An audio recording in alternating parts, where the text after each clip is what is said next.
mote para o que ainda vem hoje de seguida no nosso programa. Ora, e de Valença, do Alto Minho, vamos até à região do Tâmega e Sousa, vamos até Penafiel, isto porque esta viagem, aliás, deixe-me já dizer que é uma viagem de 1h30, 150 km, que nos vão levar então até às termas de São Vicente. Eu acredito que haja já muita gente que faça bem mais quilómetros para ir a este local, onde já está o Francisco. Mas, Francisco, antes de falarmos do presente destas termas, tu queres começar pelo passado.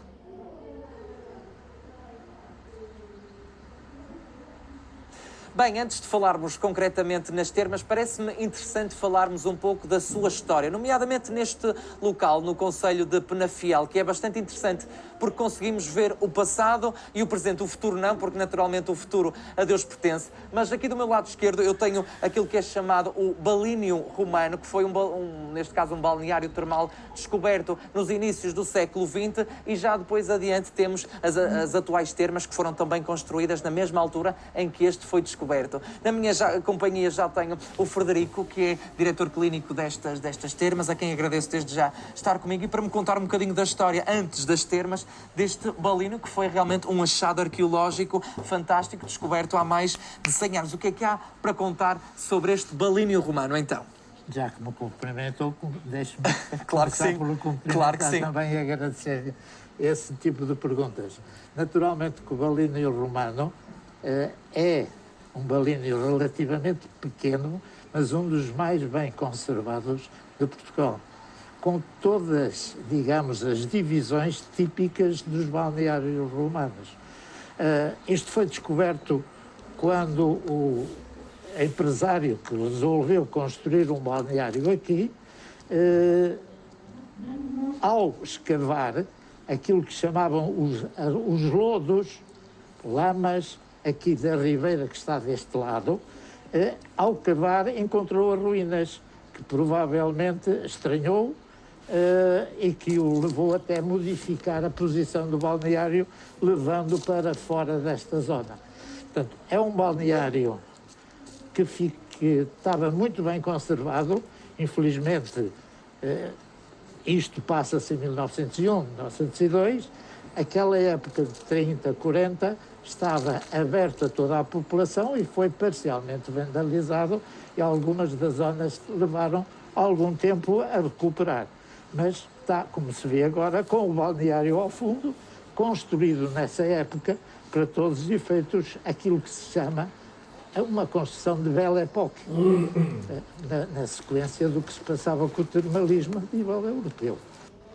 Doutor, se calhar vamos descrever aqui um bocadinho destes espaços, porque falamos em divisões. O que é que naquela altura eram essas divisões? O que é que representavam? Se quisermos estar a olhar, a entrada do balneário era por aqui, a entrada principal, que entrava para um átrio, ou apodotério, depois entrava para o frigidário, e deste lado e daquele tinha piscinas, o que faz pensar que, no estilo romano, uma piscina era para homens, outra para mulheres.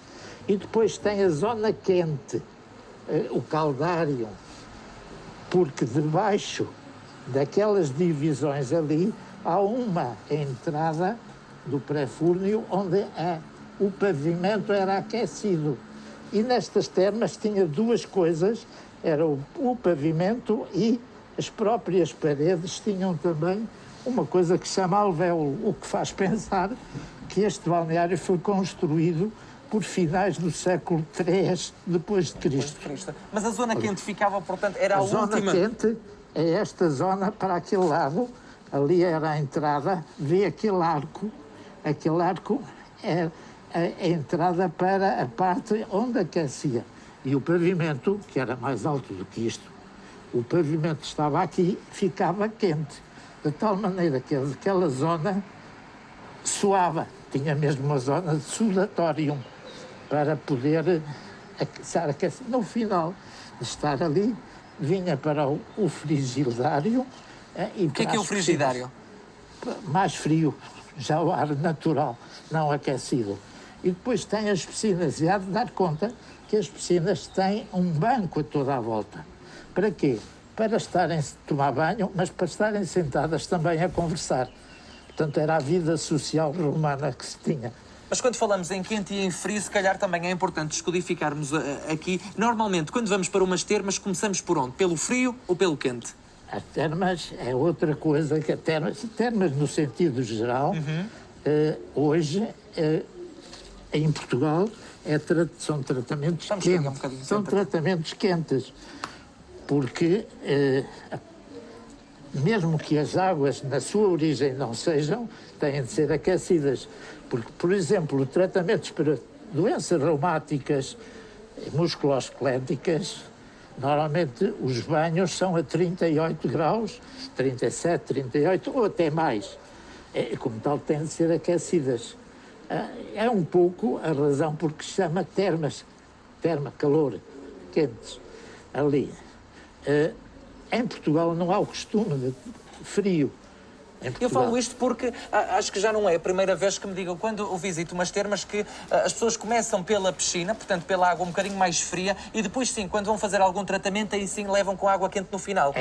E não, nunca ao contrário, penso que é assim. Porque para se adaptar, porque não tinha jeito nenhum que tivesse a fazer um banho a 38 graus E depois fosse para a água fria. Para uma água de 32. Claro que sim.